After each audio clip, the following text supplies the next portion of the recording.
বগুড়ায় জেলা ও উপজেলায় চলাচলকারী বাস ও মিনিবাসগুলোর ৫৬%ই যাত্রী পরিবহনে অনুপযোগী। বেশিরভাগই রেজিস্ট্রেশনবিহীন, নেই ফিটনেস সার্টিফিকেট বা রুট পারমিট। তবুও প্রশাসনের সামনে সড়ক মহাসড়ক দাপিয়ে বেড়াচ্ছে বাসগুলো। প্রায়ই ঘটছে দুর্ঘটনা, বাড়ছে মৃত্যুও। সচেতন নাগরিকরা বলছেন, ফ্যাসিস্ট আওয়ামী লীগের রেখে যাওয়া বগুড়ার পরিবহন সেক্টরের নৈরাজ্যে শৃঙ্খলা ফেরানো এখন সময়ের দাবি। দৃষ্টিনন্দন এই মিনিবাসটিকে নিরাপদ বাহন বলে যে কারো মনে হতেই পারে। বিআরটিএর তথ্য বলছে গাড়ির এই নম্বরই অবৈধ। আর ফিটনেস না থাকা ঢাকা চ ৪৪০৩ রেজিস্ট্রেশন নম্বরের এই গাড়ির বয়স অর্ধশত বছর পেরিয়ে গেছে। সানাউল্লাহ নামে বাসটির ফিটনেসের মেয়াদ শেষ হয়েছে ৫.৫ বছর আগে। নেই রুট পারমিটও। বিভিন্ন ফি বাবদ মালিকপক্ষের কাছে সরকারের পাওনা ২,৩০,০০০ টাকারও বেশি। এসব যানবাহন কি সড়ক মহাসড়কে দাপিয়ে বেড়াতে পারে? প্রশ্ন ছিল বিআরটিএ কর্তৃপক্ষের কাছে। না, যেসব গাড়ি আনফিট আছে, আনফিট গাড়ি তো রাস্তা চলাচলের কোনো পারমিশন নেই। ডিবিসি নিউজের অনুসন্ধান বলছে, বগুড়ায় সমিতিভুক্ত বাস ও মিনিবাসের সংখ্যা ৮৮৩টি, যেখানে ৪৫১টি যাত্রী পরিবহনে অযোগ্য। এর মধ্যে ১৭০টি রেজিস্ট্রেশন নম্বর অবৈধ, ৯৬টি ফিটনেসবিহীন, ১৮৫টি বাস ও মিনিবাসের ফিটনেস এবং রুট পারমিটের মেয়াদ উত্তীর্ণ। এছাড়া ২০ বছর পেরিয়ে গেছে এ ধরনের গাড়ির সংখ্যা ১,২০০টি। এ ধরনের যানবাহনের কারণে সড়ক মহাসড়কে প্রায়ই ঘটছে প্রাণহানি। বগুড়ায় হাইওয়ে পুলিশ বলছে, গত এক বছরে মহাসড়কে ১৭টি বাস দুর্ঘটনার অর্ধেকই ছিল ত্রুটিপূর্ণ। তবে বিআরটিএর হিসাব অনুযায়ী এ সময় ৭৮টি দুর্ঘটনায় মৃত্যু হয়েছে ১০৯ জনের।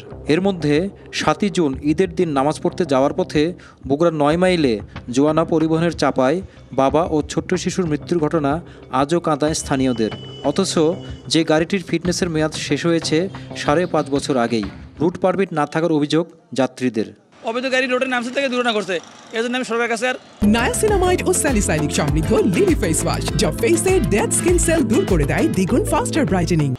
ক্ষতিপূরণ চাই। কোনো গাড়ি হয়তো রাস্তার মাঝখানে যে নষ্ট হয়ে যায়, তখন অপেক্ষা করতে হয়, অনেক ভোগান্তি হয়।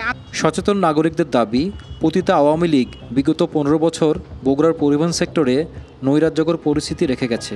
আওয়ামী লীগ সরকারের সময় পরিবহন সেক্টরে এক ধরনের বিশৃঙ্খলা, নৈরাজ্য এবং রাজনীতি ছত্রছায়ায় কিছু মানুষ, এখানে কিছু সন্ত্রাসীরা যুক্ত হয়েছিল।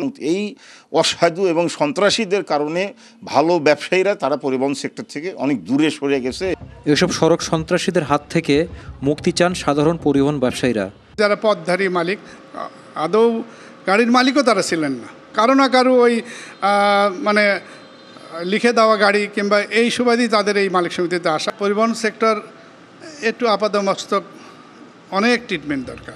সড়কে শৃঙ্খলা ফেরাতে চান বগুড়া বাস, মিনিবাস ও কোচ মালিক সমিতির নেতারা। ফিটনেসবিহীন গাড়ি আছে, অবশ্যই সেটাকে আমরা স্বচ্ছতায় নিয়ে আসার জন্য আমরা পরিকল্পনা নিচ্ছি। সকল নেতৃবৃন্দের সমন্বয়ে আমরা এগুলো যাচাই বাছাই করবো ইনশাল্লাহ।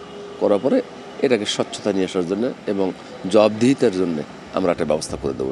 এসব অনিয়মে এবার নড়েচড়ে বসতে চায় স্থানীয় বিআরটিএ। কঠোর হবে অবৈধ ও ত্রুটিপূর্ণ যানবাহনের বিরুদ্ধে। অবৈধ যানবাহন, ফিটনেসবিহীন, লক্ষ্যচক্কর, রংচটা গাড়ির বিরুদ্ধে অভিযান চলমান আছে আর কি। আগামীতে আরও যাতে এটা বৃদ্ধি করা যায়, এডিএম মহোদয়ের সাথে আলাপ করে মোবাইল কোর্টের সংখ্যা আরও বৃদ্ধি করার জন্য প্রস্তাব দেওয়া হবে।